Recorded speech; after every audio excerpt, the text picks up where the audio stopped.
উসুলুল ঈমান, ঈমানের উসুল। এই উসুলের উপরে যুগে যুগে আমাদের সালাফে সালেহীনরা অনেক সুন্দর সুন্দর বই লিখে গেছেন। আল উসুল আস সালাসা, তিনটি ঈমানের গুরুত্বপূর্ণ উসুল। আমরা সংক্ষেপে এই বিষয়টি আলোচনা করার চেষ্টা করব। বিষয়টি অনেক লম্বা। এই বিষয়ের উপরে এক এক বই, বিশাল বিশাল বই রচিত হয়েছে।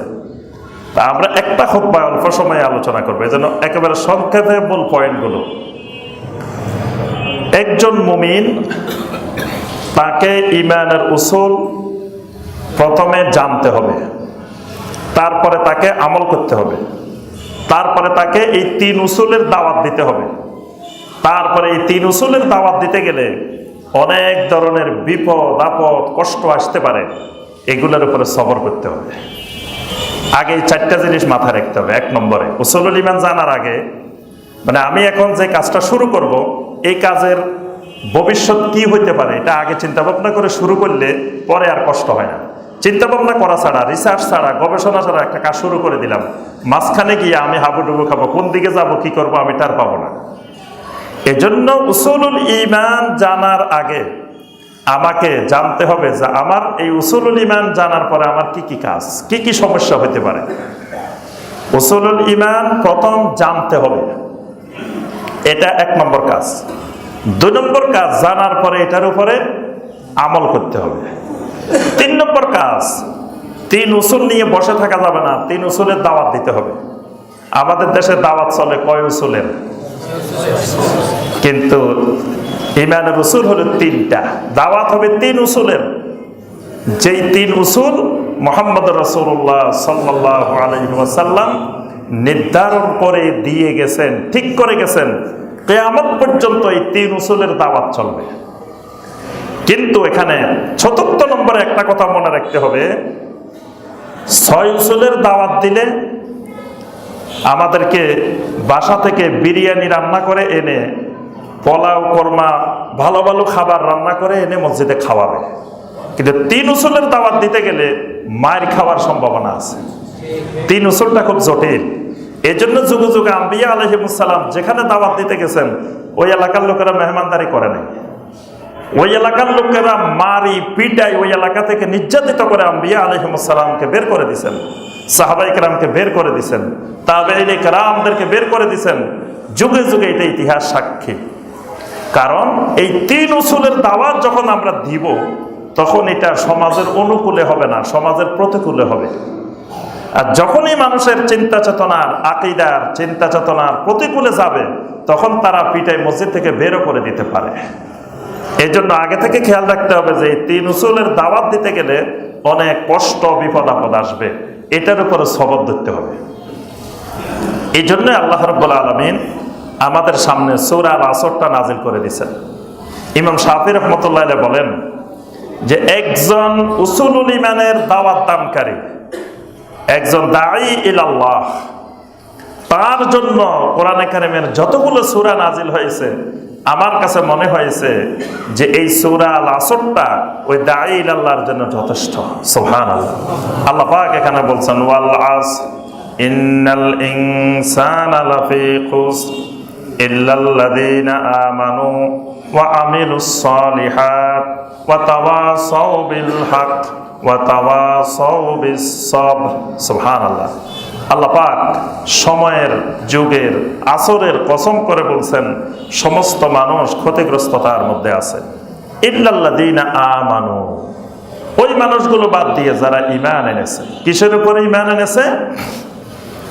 আল্লাহ সুবহানাহু ওয়া তাআলার তাওহীদের উপরে, রিসালাতের উপরে, ঈমানের যত আরকান আহকাম আছে এগুলোর উপরে ঈমান এনেছে। তাহলে প্রথম কাজ এই ঈমানকে জানা। কারণ ঈমান আনতে হলে জ্ঞান লাগে, জ্ঞানবিহীন, এলেমবিহীন ঈমান আনা সম্ভব না। এই জন্য ইমাম বুখারী রাহিমাহুল্লাহ সহিহ আল বুখারীতে একটি বাব কায়েম করেছেন, একটি অধ্যায় কায়েম করেছেন, বাবুল ইলমে কাবলাল কাউলে ওয়াল আমল। কথা বলার আগে, আমল করার আগে এলেমের অধ্যায়। তাহলে ঈমান আনতে হলে এলেম লাগে। কারণ আল্লাহ রাব্বুল আলামিন সূরা মুহাম্মাদের 19 নম্বর আয়াতে কারিমায় আল্লাহ পাক ঘোষণা দিয়েছেন, ফাআলাম আন্নাহু লা ইলাহা ইল্লাল্লাহ ওয়াস্তাগফির লিযামবিকা ওয়ালিল মুমিনিনা ওয়াল মুমিনাত। ফাআলাম, জানো, বুঝো, শিখো, এলেম শিখো। কিসের এলেম? আন্নাহু লা ইলাহা ইল্লাল্লাহ, লা ইলাহা ইল্লাল্লাহর এলেম শিখো। ওয়াস্তাগফির লিযামবিকা ওয়ালিল মুমিনিনা ওয়াল মুমিনাত, তোমার নিজের জন্য আল্লাহর কাছে ইস্তিগফার করো, মুমিন মুমিনাতের জন্য ইস্তিগফার করো। ইস্তিগফার হলো আমল, লা ইলাহা ইল্লাল্লাহ হলো ঈমান, ইস্তিগফার হলো আমল। আল্লাহ পাক বলছেন লা ইলাহা ইল্লাল্লাহর ইলমও শিখো, ইস্তিগফারের ইলমও শিখো। অর্থাৎ ঈমানের জন্য ইলম ফরজ, আমলের জন্য ইলম ফরজ। তাহলে একজন মুমিন ঈমান আনতে গেলে তার ইলম লাগবে, এটা অপরিহার্য। ওয়া আমিলুস সালিহাত, ঈমান আনার পরে এটার উপর আমল করতে হবে। ওয়া তাওয়াসাউ বিল হক, এরপরে এই হকের দাওয়াত, এই ঈমানের দাওয়াত, এই উসুলের দাওয়াত মানুষের সামনে পেশ করতে হবে। ওয়া তাওয়াসাউ বিস সাবর, এই দাওয়াত দেওয়ার পরে যে প্রতিক্রিয়া আসবে, যে নির্যাতন আসবে, যে জুলুম আসবে, সেটার উপরে তাকে সবর ধরতে হবে। সুবহানাল্লাহ। এই জন্য উসুলুল ঈমান জানলে এটার উপর সবরের গুণাগুণ, সবরের যোগ্যতা তার ভিতরে থাকতে হবে। উসুলুল ঈমান কোন তিনটা? ঈমানের কোন তিনটা উসুল? আমরা যখন ধরেন এই বছর এসএসসি পরীক্ষা দিব বা দাখিল পরীক্ষা দিব, আলিম পরীক্ষা দিব, বাংলাদেশ মাদ্রাসা শিক্ষা বোর্ড থেকে, বিভিন্ন শিক্ষা বোর্ড থেকে আগে আমাদেরকে একটা সিলেবাস, কারিকুলাম, সাবজেক্ট ঠিক করে দেওয়া হয়।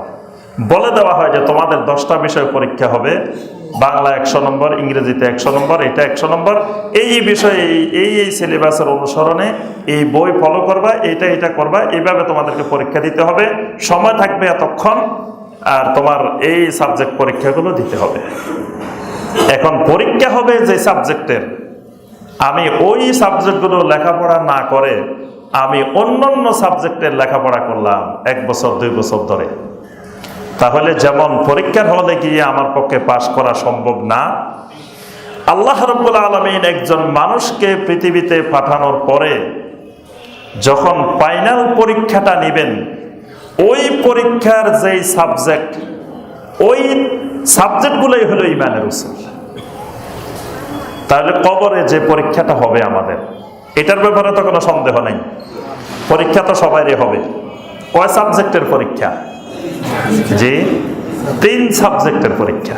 সাবজেক্ট হলো 3টা, এই 3টাই ঈমানের 3টা উসুল। আল্লাহ রাসূল সাল্লাল্লাহু আলাইহি সাল্লাম বলেন, ইন্নাল আবদা ইযা বুদিআ ফি কবরিহি, যখন আল্লাহর বান্দাকে তার কবরের মধ্যে রাখা হয়, ওয়া তাওয়াল্লা আনহু আসহাবুহু, তার বন্ধুরা, তার সঙ্গী সাথীরা যখন তাকে কবরে রেখে চলে আসতে থাকে, ওয়া ইন্নাহু লা ইয়াসমাউ কারআনি আলিহিম, এমন পর্যায়ে, এমন দূরে চলে আসে যেখান থেকে তার জুতার শব্দ এখনো শোনা যায়, এরকম জায়গায় যখন চলে আসে, চলে আসার পরে আতাহু মালাকানে আসওয়াদানে আজরাকান, আল্লাহ রাব্বুল আলামিনের পক্ষ থেকে 2 জন ফেরেশতা তার কবরে চলে আসেন, যেই ফেরেশতাগুলো আসওয়াদানে আজরাকানে, কুসকুসে কালো, তাদের চক্ষুগুলা নীল বর্ণ বিশিষ্ট, তারা এসে কবরে ঢুকেন। ফায়ুকঈদানিহি, 2 জনে মিলে ওই মাইয়্যিতটাকে সোজা করে বসান, বসার পরে তাকে প্রশ্ন করতে থাকেন, মার রাব্বুকা, তোমার রব কে? ওয়ামা দীনুকা, তোমার দিন কি? ওয়ামান নাবিয়্যুকা, তোমার নবী কে? তাহলে এখানে 3 সাবজেক্ট থেকে 3টা প্রশ্ন, এক সাবজেক্টের একটা করে প্রশ্ন, 3 সাবজেক্টের 3টা। প্রথম সাবজেক্টটার নাম হলো মারিফাতুর রব। মারিফাতুর রব আজ্জা ওয়া জাল্লা, রবের পরিচয়। এই লোকটা দুনিয়াতে রবের পরিচয় জানছে কিনা, এই সাবজেক্টে লেখাপড়া করছে কিনা, এই সাবজেক্টে তার ইলম ছিল কিনা, এখান থেকে একটা প্রশ্ন করা হয়। মারিফাতুর রব। 2 নম্বর সাবজেক্ট মারিফাতুদ দ্বীন। এই পৃথিবীতে আসার পরে অনেকগুলা দিন ছিল জমিনে, সে সঠিক দিন হক দ্বীনুল্লাহ সম্পর্কে সে জ্ঞান অর্জন করেছিল কিনা, জানছিল কিনা, আমল করছিল কিনা, দাওয়াত দিয়েছিল কিনা। 3 নম্বরটা হলো মারিফাতুন নবী সাল্লাল্লাহু আলাইহি ওয়াসাল্লাম। নবী সাল্লাল্লাহু আলাইহি ওয়াসাল্লামের পরিচয় সঠিকভাবে সে জেনেছিল কিনা। প্রশ্ন এই 3টা, সংক্ষিপ্ত প্রশ্ন। এই 3টা প্রশ্নের উত্তরে যদি সাবিত থাকতে পারে, দৃঢ় থাকতে পারে, তাহলে পাস, সুবহানাল্লাহ। আর এই 3টা প্রশ্নের উত্তরে যদি সে ফেল করে, তাহলে তার সব আখিরাত পুরাটাই তার বরবাদ। তাহলে এখানে 3টা পরীক্ষা, 3টা প্রশ্ন, 3 সাবজেক্টের 1 মিনিটের মধ্যে কোশ্চেন আনসার কিন্তু শেষ হয়ে যায়। বেশি লম্বা দীর্ঘ সময়ের পরীক্ষা না। কোন ব্যক্তি যদি 1 মণ চাউলের ভাত রান্না করে, সেখান থেকে 2-3টা টিপ দিলে পুরা 1 মণ চাউলের খবর তার হয়ে যায় যে ভাতগুলোর অবস্থা কি। আল্লাহ রাব্বুল আলামিন একজন মানুষের 60-70 বছরের জিন্দেগিকে মাত্র 3টা টিপ দিয়ে পুরা বের করে ফেলান, সুবহানাল্লাহ। সারাদিন পরীক্ষা করার দরকার নাই, এই 3টা টিপ দিলে পুরা 70 বছর 80 বছরের জিন্দেগির কি অবস্থা ছিল বের হয়ে যাবে। আর কিছু জিজ্ঞাসা করা লাগবে না। এই 3টাকে আল্লাহ পাক পাসওয়ার্ড বানাই দিয়েছেন, এটার ভিতরে পুরা জিন্দেগি ঢুকে গেছে। তাহলে এই 3টা জিনিসের নাম হলো উসুলুল ঈমান। এই 3টা জিনিসের নাম ঈমানুর উসুল। অর্থাৎ পৃথিবীতে একজন মানুষের, একজন মুমিনের ঈমানটা এই 3টি উসুলের উপরে ভিত্তি করে গড়ে উঠবে। এটাই তার ফাউন্ডেশন, এটাই তার আসাস, এটাই তার ভিত্তি।